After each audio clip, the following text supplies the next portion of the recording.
जजों के ऊपर बार के अंदर चर्चा होती है गोदी जज।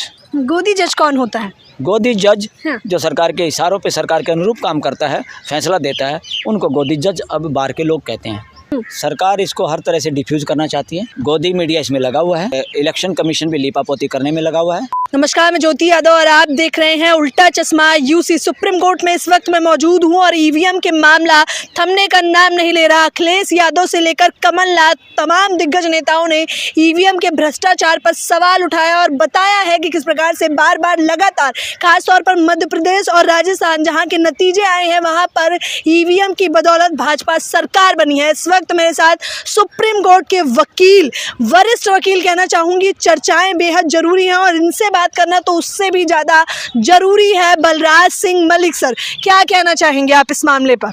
देखो, मामला ये गंभीर होता जा रहा है और मुझे जो लगता है और हमारे यहाँ चर्चा जो बार में है, सरकार इसको हर तरह से डिफ्यूज करना चाहती है। गोदी मीडिया इसमें लगा हुआ है और इलेक्शन कमीशन भी लीपापोती करने में लगा हुआ है सारी कोशिशें, क्योंकि जब कोई चोर चोरी कर लेता है ना, फिर वो सबूत मिटाने की भी कोशिश करता है। कई बार चोर चोरी करने के बाद सबूत मिटाना के लिए आता है, मगर कोई ऐसा चोर नहीं है जो पकड़ा ना जाए, बशर्ते पकड़ने वाले मजबूत हों, सही हों। अब तो बात इसकी है, अब ये बात इस हद तक चली गई है, ये मुद्दा समाजवादी पार्टी का, बीएसपी का, कांग्रेस का, बीजेपी का किसी का नहीं है। ये मुद्दा देश का मुद्दा है, ये देश के मतदाताओं का मुद्दा है, ये देश के मालिकों का मुद्दा है। देश के मालिक देश की जनता है। देश का मालिक ना प्राइम मिनिस्टर है, ना सरकार है, ना जुडिशरी है और ना ही इलेक्शन कमीशन है।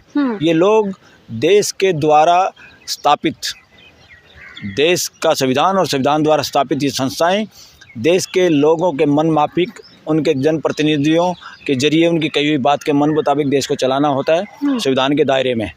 अब यहाँ पर क्या हो गया, ऐसा लगने लगा पूरे देश को कि रक्षक ही भक्षक हो गया। लोग ऐसा वो कह रहे हैं और लोग कई तरह की बातें कर रहे हैं जो शर्म भी आती है और जो हमें खुद ये होता है कि आज 21वीं सदी में क्या ऐसा पॉसिबल है, क्या ऐसा चुप हो सकते हैं लोग। अब लोग बिल्कुल एक तरह से जैसे ज्वालामुखी नीचे दहकता है, इसी ये हालात हैं देश के। लोगों को इस तरीके से काम करने की कोशिश में है सरकार कि काफ़ी लोगों, किसी का तो लोन माफ़ कर दो और किसी को राशन दे दो।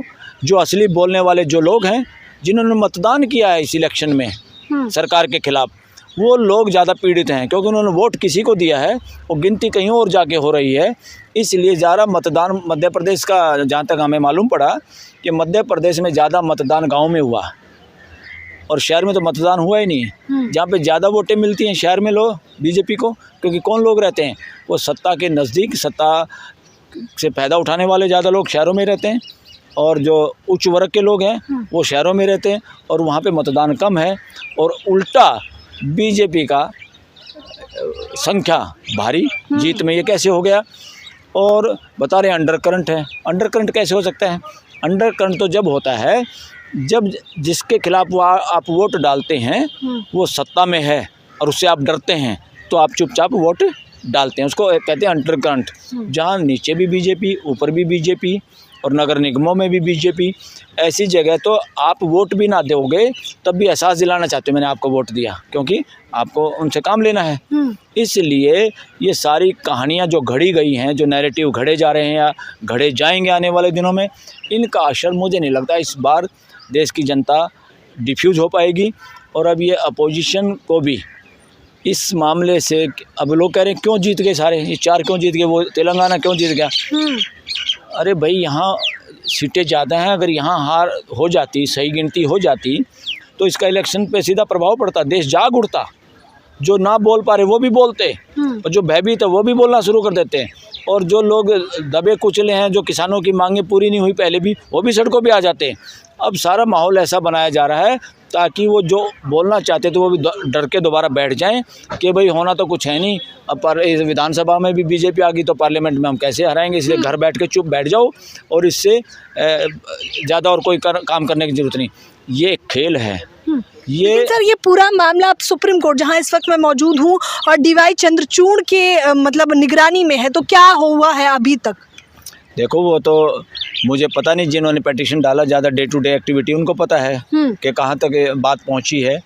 और कब केस ये लिस्ट होगा, सुनवाई होगी तो पूरे देश के सामने बात आई जाएगी, क्योंकि अब तो सुनवाई भी कम से कम डायरेक्ट होती है। ये चंद्रचूड़ जी को जाता है क्रेडिट कि उन्होंने ये लाइव स्ट्रीमिंग होती है सुप्रीम कोर्ट की। मगर अभी भी मेजॉरिटी एडवोकेट का ये मानना है कि चंद्रचूड़ भले आदमी हैं, कुछ करना भी चाहते हैं, मगर सामने जो सरकार जिसकी है सुप्रीम कोर्ट, वो शायद काम नहीं कर पाएगी जो जनता चाहती है। ये है बड़ी बात। और सुप्रीम कोर्ट उस तीव्र गति से काम नहीं कर पाएगी जिस तीव्र गति से इस काम को होना चाहिए, क्योंकि ऊपर से इलेक्शन है। और अगर आप जिसके खिलाफ मुकदमा है और उस इलेक्शन में भी ईवीएम से इलेक्शन हो जाते हैं और वहाँ गड़बड़ करके दोबारा जीत जाते हैं, तो जब तक तो सरकार चलती रहेगी, जब तक यहाँ फैसले होंगे। और जब तक फैसले होंगे, जो जज सही फैसला करना चाहता है वो रिटायर हो जाएगा, फिर दूसरे लोग आ जाएंगे। लोग तो बहुत बार चर्चा हमारी बार में होती है कि इवन मीडिया को तो गोदी मीडिया कहते हैं सब देश, और इलेक्शन कमीशन को इलेक्शन कमीशन ऑफ इंडिया की बजाय इलेक्शन कमीशन ऑफ बीजेपी कहना शुरू कर दिया है। और कई जजों के तो बारे में मैं नाम नहीं लेना चाहूँगा, अच्छा नहीं है हमारे सिस्टम के लिए, जुडिशल सिस्टम के लिए भी। जजों के ऊपर बार के अंदर चर्चा होती है गोदी जज। गोदी जज कौन होता है? गोदी जज जो सरकार के इशारों पे सरकार के अनुरूप काम करता है, फैसला देता है, उनको गोदी जज अब बार के लोग कहते हैं। अच्छा, हो सकता है कुछ दिनों में ये हालात हो जाएं देश के वकील, और हम चाहते हैं ऐसे हालात ना हो कि देश के वकील खुल के देश के सामने नाम लेना शुरू कर दें कि कौन जज ऐसे हैं। बताइए, गोदी मीडिया तो आपने सुना होगा, लेकिन सुप्रीम कोर्ट में गोदी जज भी नाम चर्चाओं में बना हुआ है। सत्ता पक्ष का ये कहना है कि जब भी विपक्ष हार जाता है तो उनके पास महज ईवीएम का मुद्दा रह जाता है। सत्ता पक्ष ठेकेदार है क्या, या अपोजिशन ठेकेदार है क्या? मतदान किसने किया है? जनता। हाँ, जनता ने किया है। मालिक कौन है? जनता। हाँ, तो जब मालिक जागरूक होता है तो उसके नौकर चाकर हिसाब किताब नहीं किया करते, वो उन पे नज़र रखता है। इस बार जनता की नज़र है, और जनता की नज़र है इसलिए जनता में चर्चा है, और जनता में चर्चा है इसीलिए आप और हम सब लोग बोल पा रहे हैं। तो जनता को क्या करना चाहिए अब? जनता को तो पहले तो जनता वेट करेगी अपोजिशन क्या काम करती है, कितनी आवाज़ उठाती है, सड़कों पे आती है, लोगों के बीच में जाती है कि नहीं जाती है, और उसके बाद ये देखेगी सुप्रीम कोर्ट क्या कर रही है। अगर सबको लगा कि कोई कुछ नहीं कर रहा तो जनता को तो खड़ा होना पड़ेगा, और जनता मुझे लगता है खड़ा होने के लिए तैयार है इस बार। यस सर, क्या लग रहा है कि 3 राज्यों में बार बार लगातार कहा जा रहा है कि फिर से चुनाव होंगे, क्योंकि घपलाखोरी छत्तीसगढ़, राजस्थान, मध्य प्रदेश में की गई है। क्या होंगे? क्या 3 राज्यों में क्या फिर से चुनाव होंगे? मैं तो कह रहा हूँ जांच इमीडिएट हो, दिन रात कोर्ट बैठे और इतनी सुपर गति से जांच हो, और हिम्मत दिखाएं जज, और जरूरत पड़े तो दोबारा इलेक्शन हो। क्या दिक्कत है? ये मैसेज पूरी दुनिया में जाना चाहिए। गुरु का क्या मतलब होता है? गुरु का वो मतलब नहीं जो जनता को गुरु घंटाल बना दे। गुरु का मतलब ये है जो सही रास्ते को सबसे पहले तय करे, रास्ता दिखाए दूसरों को। तो भारत देश महान, भारत विश्व गुरु कैसे होगा? इलेक्शन में गड़बड़ करने से होगा, हिंदू मुसलमान करने से होगा, या एमएलए एमपी खरीदने से होगा, सरकार गिराने से होगा, बहन बेटियों को नंगा घुमाने से होगा? कैसे होगा विश्व गुरु? कौन होता है विश्व गुरु? आचरण से देखा जाता है। कोई प्राइम मिनिस्टर कितने दिन रहा, कोई मुख्यमंत्री कितने दिन रहा, कोई चीफ जस्टिस कितने साल रहा, कोई मायने नहीं है कि नौकरी भर हैं। मायने है आप कितनी महानता से आचरण करते हैं, कितने ट्रांसपेरेंट हैं आप, कितने न्याय के साथ जीते हैं और न्याय के अनुसार चलते हैं और चलाते हैं, तब आप महान हैं। अशोक सम्राट बहुत बड़े भूभाग पे राज करते थे। अशोक सम्राट, उनको द ग्रेट अशोक सम्राट क्यों कहा गया पता आपको? जब उन्होंने लड़ाई में कलिंगा के युद्ध में कितने लोगों को मरते हुए मारा और देखा कि कैसे लोगों का खून बहा है, जब उनकी मानवता जागी। उससे पहले हैवानियत थी वो। आप कितने बड़े राजा बन जाओ, पद बन जाओ, चीफ जस्टिस बन जाओ, सीनियर वकील बन जाओ, प्राइम मिनिस्टर सीएम बन जाओ, कुछ नहीं होने वाला। अगर आपके अंदर महानता के गुण नहीं है तो, अगर आपका आचरण महान नहीं है तो, अगर आपके एक एक काम में एक एक जुबान पे मानवता नहीं है तो आप कुछ नहीं। और इतिहास आपको फिर भी एक घटिया इंसानों की तरह मानता है, इसलिए महानता आती है मानवता से। सर, बीजेपी एग्जिट पोल में भी हार दिखा रहे थे, लेकिन ऐसी कौन सी जादू की छड़ी घुमा दी कि जीत हासिल हो गई, वो भी बम्पर वोटों से जीत गए? अरे देश के साथ धोखा है। ये देश के साथ धोखा है, ये देश के साथ देशद्रोह है, ये है असली टेररिज्म। असली टेररिज्म क्या है? कुछ लोगों को बम से उड़ाना टेररिज्म इतना बड़ा टेररिज्म नहीं है।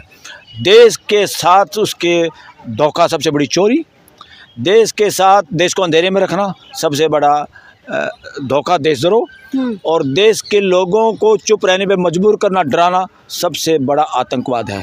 आज आतंकवाद देश में जोरों पे हैं। आतंकवाद किसका? पूरी बार हमारी मेजॉरिटी एडवोकेट पूरे कह रहे हैं ये आतंकवाद है, सरकार प्रायोजित आतंकवाद। सरकार ही आतंकवाद का पर्यायवाची बन चुकी है। अच्छा, इलेक्शन कमीशन इतना लीपापोती क्यों कर रहा है? वो सख्ती से काम क्यों नहीं कर रहे? इलेक्शन कमीशन ऑफ इंडिया कहाँ है? हम तो ढूंढ रहे हैं कहाँ है। इलेक्शन कमीशन ऑफ बीजेपी है। जो बीजेपी चाहेगी ऐसा हो जाएगा, और बीजेपी के मुखिया जो चाहेंगे ऐसा ही होगा। क्या हो रहा है? देश सब समझ रहा है। आज जो लोग हैं ये न्याय ले पाए ना ले पाए, इनके बच्चे न्याय लेंगे, और इन लोगों से न्याय लेंगे जो आज अन्याय कर रहे हैं। चुन चुन के न्याय लेंगे लोगों से, और इनको हिसाब किताब देना होगा। इन लोगों को, ऐसे लोगों को, आज मैं आप कोई भी गड़बड़ करता है वो रात को सो नहीं पाता। क्या ज़िंदगी है?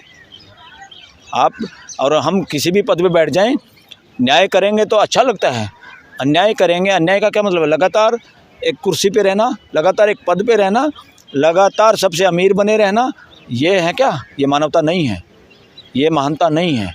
महानता है मानवता पे चलना और मानवता के हिसाब से आचरण करना, चाहे आप सरकार में हो, चाहे आप जुडिशरी में हो, चाहे व्यापारी हो, चाहे आप नौकर चाकर हो। इसलिए अब सरकार को कम से कम वो चरित्र, कुछ लोग हो सकता है जिनको पदों की लालच हो। यहाँ बीजेपी का मसला नहीं है, यहाँ किसी प्राइम मिनिस्टर का मसला नहीं है, यहाँ किसी अपोजिशन का मसला नहीं है, किसी एक नेता का मसला। एक तो जिनको वहम है मैं हूँ तो देश है, मैं ही देश को आगे ले जा सकता हूँ, ये घटिया मानसिकता ख़त्म करने की ज़रूरत है। इसको दिमाग से फेंकने की ज़रूरत है। ये मैं कुछ नहीं होता। मैं करने वाला बकरी होता है, मैं करने वाली बकरी होती है। दूसरा इंसान और मानव मैं नहीं करता। अब इस मामले में आखिरी सवाल, क्या होने वाला है? अगर सुप्रीम कोर्ट देश को न्याय नहीं दे पाई तो अपोजिशन हिम्मत करके देश में जाएगी, तो देश उनके साथ खड़ा होगा, और फिर मजबूरन बैलेट पेपर से इलेक्शन कराने पड़ेंगे। अदरवाइज़ अपोजिशन के सारे लोग मुकदमों में फंस सकते हैं, सोशल मीडिया बंद हो सकता है, सोशल मीडिया पे बोलने वाले लोगों पे भी कार्रवाई हो सकती है, और ये करके ऐसा माहौल बना दिया जाएगा कि इमीडिएटली इलेक्शन लड़ने वाले ना पाएँ, इमीडिएटली लोग इकट्ठे ना हो पाएँ, और जनता इसी तरह डर जाए जो इमरजेंसी में डरी थी, बल्कि उससे भी ज़्यादा डर जाए, और चुपचाप इलेक्शन हो जाए। जैसे कभी JNK में इलेक्शन हुआ था, थोड़ी सी वोटों से भी लोग सरकार बना बैठे थे। तो अभी नहीं तो कभी नहीं। आप समझ गए होंगे कि किस प्रकार से इस पूरी वार्तालाप के बीच एक चीज़ निकल के सामने आ रही है। अगर जनता और विपक्ष अभी एकजुट नहीं हुआ, EVM के खिलाफ अगर अभी आवाज़ बुलंद नहीं करी, तो शायद आगे भी नहीं कर पाएंगे। फिलहाल इस खबर के बारे में आप लोग अपनी प्रतिक्रिया देना बिल्कुल ना भूलें। कैमरा पर्सन समीर के साथ ज्योति यादव, उल्टा चश्मा UC।